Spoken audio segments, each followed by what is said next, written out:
Hello guys, कैसे हैं आप सब लोग। लेवल अप की एपिसोड 25 के साथ हाजिर हूँ। अभी तक जिसने मेरे चैनल को सब्सक्राइब नहीं किया, चैनल को सब्सक्राइब कर दें, वीडियो को लाइक और शेयर कर दें, शुक्रिया।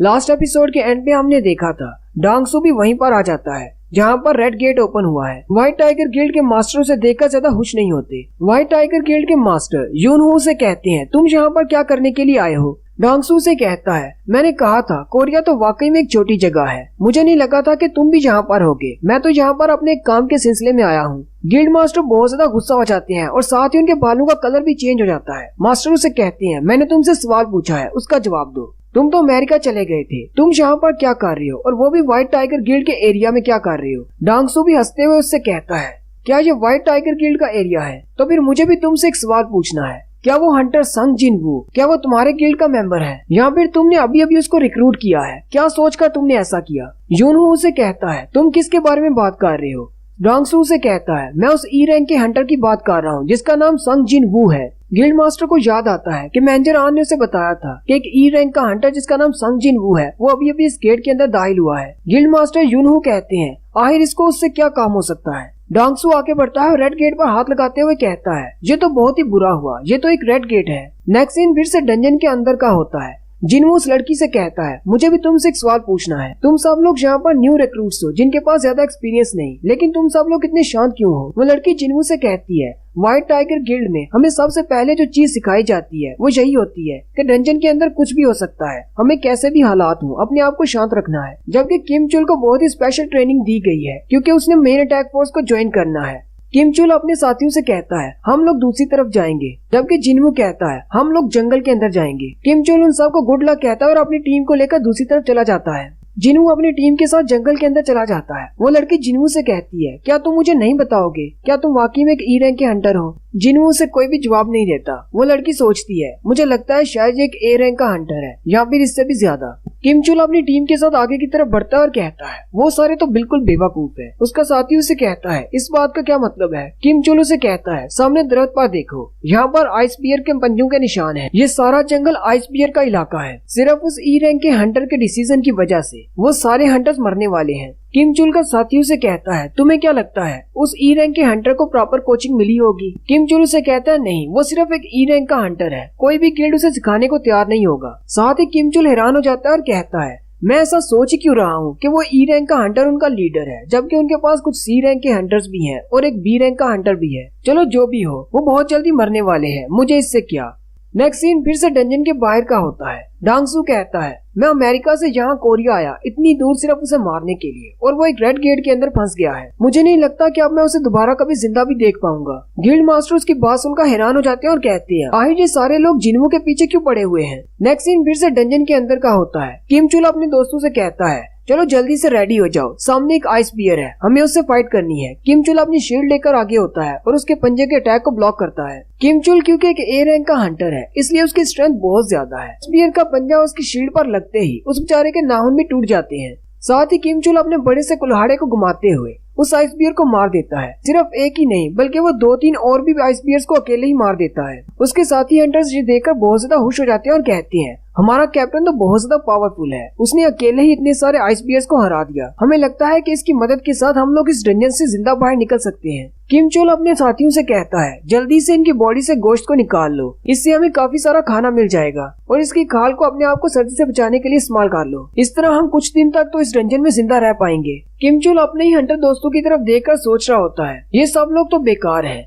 मुझे लगता है कि अगर मैं यहाँ पर नहीं होता तो ये सब लोग तो आईएसबीएस के हाथों मारे गए होते। जबकि दूसरी तरफ जिनू अपनी टीम को लेकर जंगल के अंदर जा रहा होता है। वो लड़की उनसे कहती है, यहीं पर रुक जाओ, हम लोग मजीद जंगल के अंदर नहीं जा सकते। जिनू से कहता है, लेकिन ऐसा क्यों। वो लड़की उसे कहती है, क्या तुम्हें दिखाई नहीं दे रहा, सामने इन बड़े दरख्तों पर पंजों के निशान है जो कि आइस बियर की टेरिटोरी को निशानदेही करते हैं, यानी कि ये इलाका आइस बियर का है। हमें यहाँ से जल्दी से बाहर निकलना होगा, इससे पहले कि मॉन्स्टर्स यहाँ पर आ जाएं। जिनू हल्का सा मुस्कुराता है और उसे कहता है, तो तुम्हारे कहने का मतलब है ये सारा जंगल आइस बियर का है। वो लड़की उसे कहती है, हाँ मैंने ऐसा ही कहा है, क्या मैंने कुछ गलत कह दिया, हमें जल्दी से यहाँ से निकलना होगा। जिनू आगे बढ़ जाता है और कहता है, हम लोग इसीलिए तो जंगल के अंदर जा रहे हैं। वो लड़की उसे कहती है, क्या तुमने सुना नहीं, मैंने कहा यह इलाका आइस बियर का है, क्या तुम इस जंगल के अंदर मरना चाहते हो। जिन्हों पीछे की तरफ मुड़ता है और उसे कहता है, तुमने कहा कि ये इलाका आइस बियर का है, इसलिए हमें सिर्फ आइस बियर से डरने की जरूरत है। यहाँ पर हयाकी नहीं आ सकते, इसीलिए हम लोग इस जंगल के अंदर जा रहे हैं। वो लड़की ये सुनकर हैरान हो जाती है और कहती है, इसकी बात बिल्कुल ठीक है, आइस बियर तो हयाकी से कमजोर है, हयाकी तो हमें देखते ही मार डालेंगे। जिन्हों से कहता है, अगर इस इलाके में बहुत सारे आइस बियर्स हैं, तो इसका मतलब यहाँ पर और कोई भी स्ट्रॉन्गर प्रेडेटर नहीं होगा, इसलिए हमें सिर्फ आइस बियर्स का ही सामना करना पड़ेगा। साथ ही जिन्हों उनसे कहता है, क्या तुम लोगों को सर्दी नहीं लग रही? और वो अपनी इन्वेंट्री को ओपन करता है और उसमें से कुछ गर्म कपड़े निकालता है। जिन्हों उन सबको गर्म कपड़े देते हुए कहता है, ये तो बहुत ही बुरा होगा कि तुम लोग सर्दी से मर जाओ, इससे पहले कि कोई मॉन्स्टर तुम्हें मारे। वो लड़की ये देखकर बहुत ज्यादा हैरान हो जाती है और जिन्हों से कहती है, ये तो टेलीपोर्टेशन मैजिक है, क्या तुम्हें स्पेशल मैजिक भी आता है? बाकी के हंटर्स भी बहुत ज्यादा हैरान हो जाते हैं और कहते हैं, टेलीपोर्टेशन मैजिक से हम लोग सिर्फ एक दो चीजें मंगवा सकते हैं, इतनी ज्यादा फर्क कोड इसने कैसे मंगवा लिए? आखिर ये बंदा है कौन? हान सोंग भी जिन्हों से कहती है, मिस्टर आप हैं कौन? जिन्हों आके बढ़ता है और हान सोंग के सर पे हाथ रखते हुए से कहता है, जबकि मैं तुम्हें डंजन के अंदर लेकर आया हूँ, तो यहाँ पर तुम्हें प्रोटेक्ट करना मेरी जिम्मेदारी है, लेकिन बदले में मेरी एक शर्त है, मुझसे कुछ भी मत पूछना। साथ ही वो बाकी के हंटर्स से भी कहता है, यही रूल तुम्हारे लिए भी है, मैं तुम्हें प्रोटेक्ट करूंगा, लेकिन मुझसे कुछ भी मत पूछना।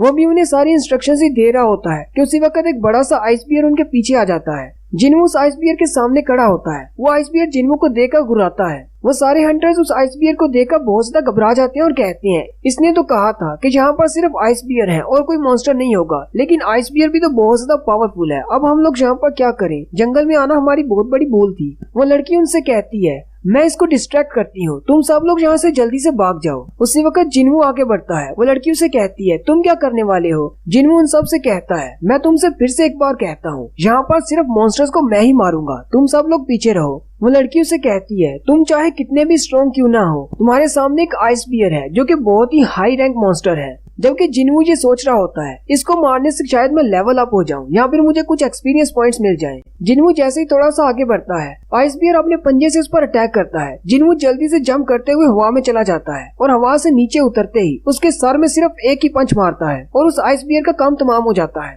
ये देखकर बाकी के सारे हंटर्स बहुत ज्यादा हैरान हो जाते हैं और कहते हैं, सिर्फ एक ही पंच में इसने एक हाई रैंक मॉन्स्टर को हरा दिया, आखिर ये है क्या चीज? जिन्हों उस आइस बियर को मारकर उसके ऊपर ही बैठ जाता है और कहता है, मैंने तो एक आइस बियर को एक ही पंच में मार दिया, मुझे लगा ही था कि मेरी पावर अब काफी ज्यादा बढ़ चुकी है, क्योंकि मैं अब एक शैडो लॉर्ड हूँ। और साथ ही उसके पास विंडो ओपन होती है जिसमें उसे कहा जाता है कि तुमने लेवल अप कर लिया है। नेक्स्ट सीन फिर से डंजन के बाहर का होता है। व्हाइट गिल्ड के मास्टर डांग सू से कहते हैं, जिन्हों के साथ तुम्हारा क्या काम है जो उसके लिए तुम्हें यहाँ पर आना पड़ा? डांग सू से कहता है, ये तुम्हारा मसला नहीं है, तुम इससे दूर रहो। गिल्ड मास्टर उसे कहते हैं, चाहे उसके साथ तुम्हारा कोई भी बिजनेस हो, रेड गेट के क्लोज होने के बाद ना तो तुम और ना मैं, हम दोनों कुछ भी नहीं कर सकते। एक रेड गेट के अंदर कुछ भी हो सकता है। 60 डिग्री सेंटीग्रेड वाला कुछ जलता हुआ रेगिस्तान हो सकता है, यहाँ पर कोई जंगल हो सकता है जहाँ पर बहुत सारे वाइपर स्नेक्स हो, यहाँ पर कोई मॉन्स्टर्स हो। मुझे नहीं लगता कि उनके जिंदा बाहर निकलने के कोई चांसेस हैं, इसलिए तुम्हें यहाँ से चले जाना चाहिए। डांग सू से कहता है, मैं भी देखना चाहता हूँ कि रेड गेट के अंदर क्या है, जबकि मैं यहाँ पर आ चुका हूँ, तो क्यों ना थोड़ा सा इंतजार कर लिया जाए। लेकिन ये बहुत ज्यादा बुरा है क्योंकि मेरे पास इतना टाइम नहीं है कि मैं यहाँ पर खड़ा रहकर वेट करूँ, पता नहीं डंजन को ओपन होने में कितने दिन लगेंगे। मिस्टर वू जिन कहते हैं, संग जिन वू तो बहुत ज्यादा लकी है कि वो एक रेड गेट के अंदर फंस चुका है, क्योंकि डांग सू चाहकर भी कुछ नहीं कर सकता। वो एक एस रैंक का हंटर होने के बावजूद भी एक रेड गेट को ओपन नहीं कर सकता। नेक्स्ट सीन फिर से डंजन के अंदर का होता है। वो सारे हंटर आग जलाकर बैठे होते हैं, जिन्हों की टीम के हंटर्स, और साथ में उन्होंने आइस बियर के गोश्त की स्टिक्स बनाई होती हैं और खा रहे होते हैं। वो सारे तो आग के इर्द गिर्द इस तरह बैठे होते हैं जैसे किसी पिकनिक पर आए होते हैं और वो कह रहे होते हैं, इसका गोश्त तो बहुत ही टेस्टी है। हान सोंग जिन्हों से पूछती है, क्या जिना घर पर सिर्फ स्टडी करती है और इसके अलावा कोई काम नहीं करती? मैंने सुना है कि उसने अपनी दीवार पर वॉलपेपर्स की बजाय नोट्स लगाए होते हैं ताकि वो हर वक्त पढ़ती रहे। जिन्हों से कहता है, ऐसी कोई बात नहीं है, वो भी तुम्हारी तरह एक लड़की है, जैसे वो घर आती है वो भी खाती है, पीती है, खेलती है और सोती है। इसके अलावा उसे फ्राइड चिकन खाना बहुत ज्यादा पसंद है।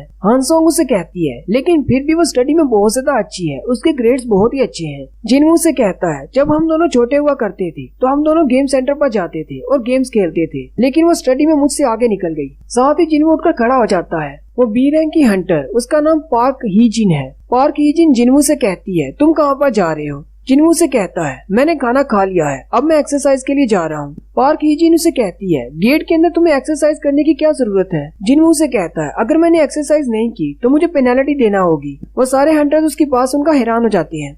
फिर जिन्हू वहाँ से चला जाता है और दूर जाकर अपनी एक्सरसाइज शुरू करता है। जिन्हू कहता है मैं इन सबको पीछे छोड़कर पेनल्टी जोन में नहीं जा सकता, इसलिए मुझे अपनी एक्सरसाइज कंप्लीट करना होगी। साथ ही जिन्हू कहता है अब जबकि मैंने अपनी डेली क्वेस्ट पूरी कर ली है, चलो अब जाकर कुछ शिकार करते हैं। जिन्हू सामने एक बड़ी सी केव की तरफ चला जाता है जो कि आइस बियर्स की केव होती है और इसके अंदर बहुत सारे आइस बियर्स होते हैं। जिन्हू कहता है यहाँ पर तो उतने ही आइस बियर्स हैं जितने मेरे पास शेडोज हैं। जिन्हू अपने शेडोज को बाहर निकाल लेता है। जिन्हू अपने शैडो सोल्जर से कहता है तुम सबको पता होगा ये तुम्हारा पहला मिशन है, बहुत ही अच्छे से पूरा करना। और साथ ही उन सब से कहता है जाओ और शिकार करो। और यहीं पर हमारी एपिसोड 25 का एंड होता है। नेक्स्ट एपिसोड में हम जिन्हू और बॉस बियर की फाइट देखेंगे। एक्सप्लेनेशन अच्छी लगी हो तो कमेंट करके जरूर बताएं। चैनल को सब्सक्राइब कर दें, वीडियो को लाइक और शेयर कर दें। शुक्रिया।